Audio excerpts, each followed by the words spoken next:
Have you ever looked around and thought, why does life feel so hard, even when I'm trying to do the right thing? You're showing up, you're doing the work, you're trying to grow, but if you're honest, behind the scenes, you feel stretched, overlooked, and maybe a little behind. I've been there. And if I learned anything before 40, it's that peace isn't the absence of struggle, it's the presence of perspective.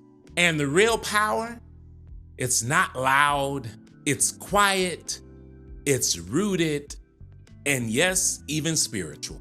This video isn't just about resilience, it's about the kind of resilience that creates the life that you want to live and builds a legacy. It's about the kind of resilience that makes you unstoppable, not because life got easier, but because you have become strong.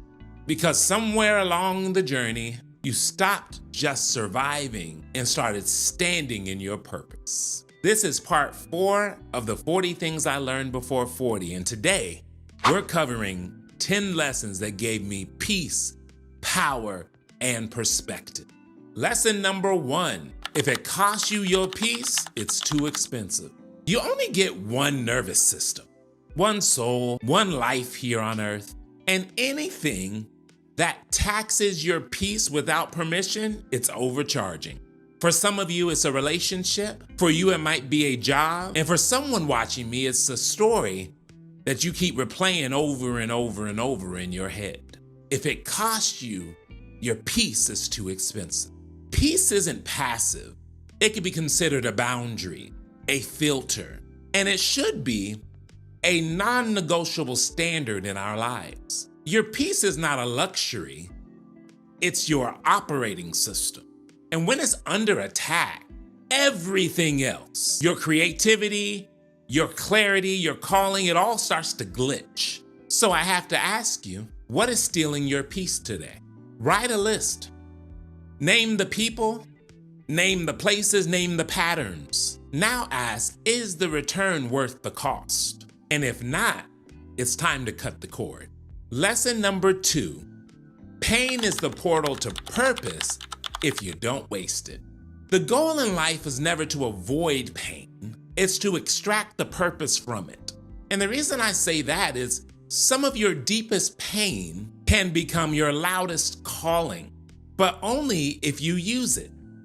Only if you make a decision that rather than be defeated by this, I'm going to lean in, reflect, heal, and then share. If you cover the wound too quickly, you might miss the medicine. And it's funny because God doesn't waste pain, but we do all the time.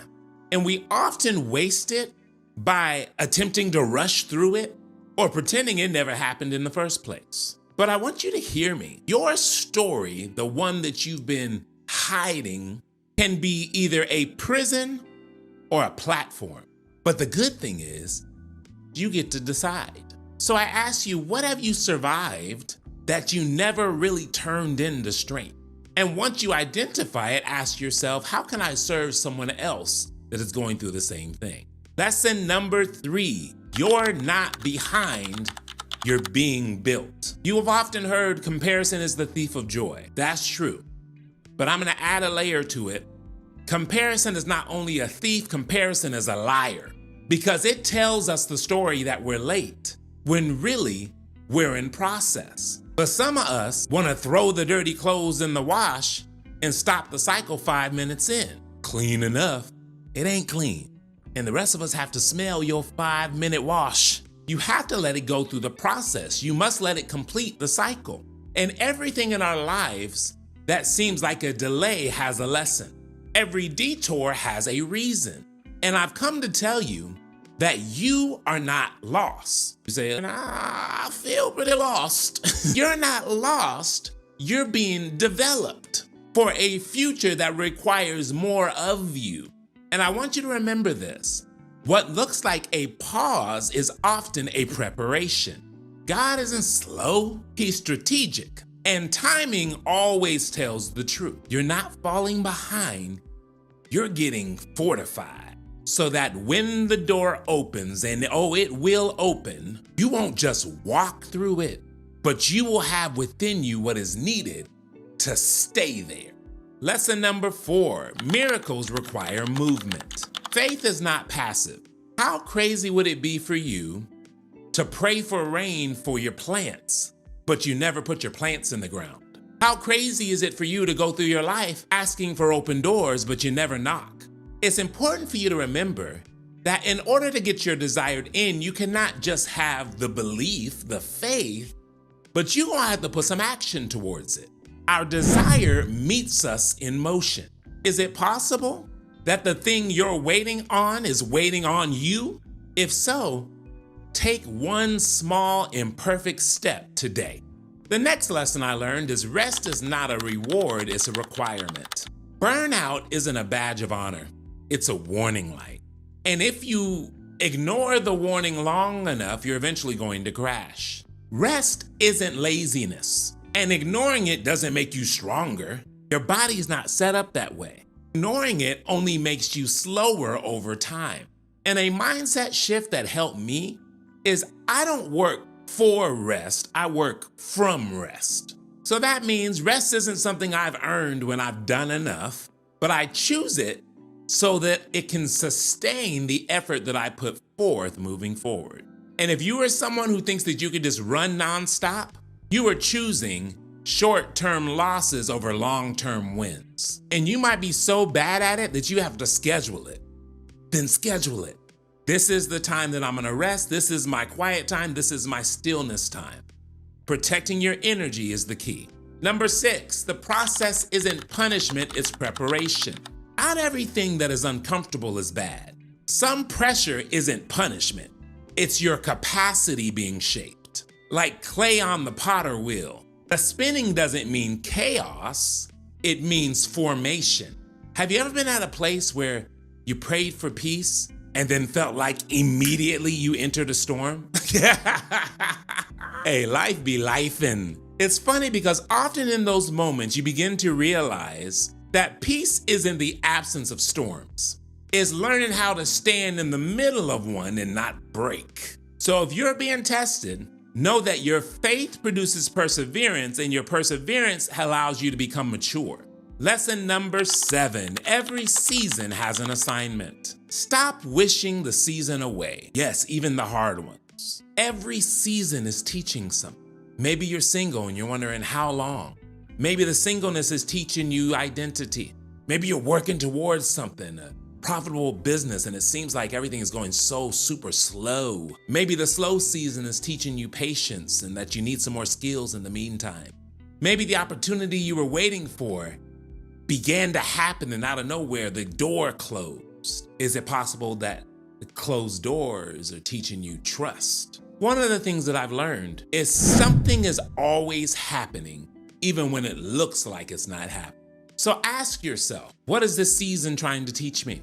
Or am I trying to hop out the window and leave the classroom before the lesson ends? Lesson number 8, your legacy starts with how you show up today. Legacy isn't what you leave behind, it's what you live out daily. Your legacy is in how you treat people. It's in how you show up when nobody's watching.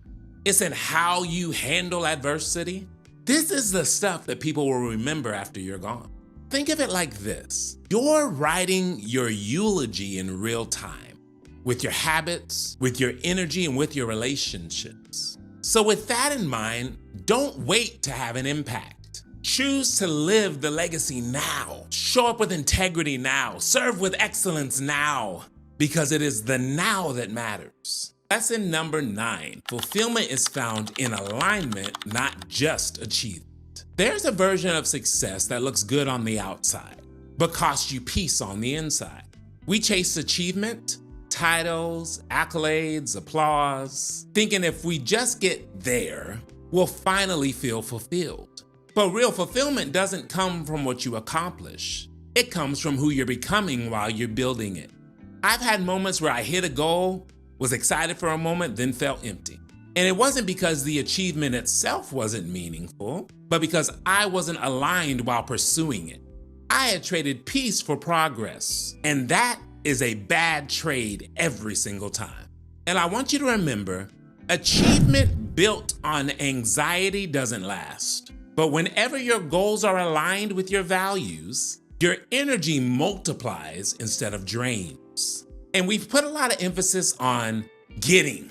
And maybe it's possible that success is getting what you want, but fulfillment is becoming who you were meant to be.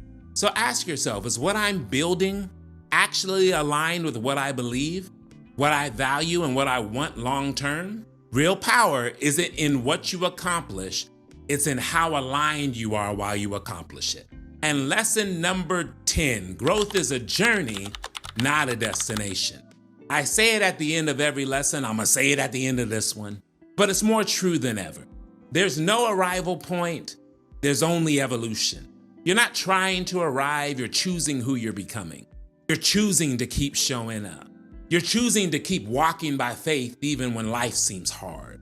Growth isn't about reaching to the top of the mountain. It's about becoming the type of person who keeps climbing. And if you keep climbing, the mountain is not a match for you. So as I close out this series, here's what I want you to remember. You're not behind, you're being built. No, you're not broken, you're being refined. No, you're not empty, you are being prepared to overflow. Drop a comment below. I'm choosing peace, power, and perspective right where I am. Because faith isn't about having it all figured out. It's about trusting the process, even when it doesn't make sense. Always remember that growth is a journey. It's not a destination. I'm in it with you, and I'll see you on the next one.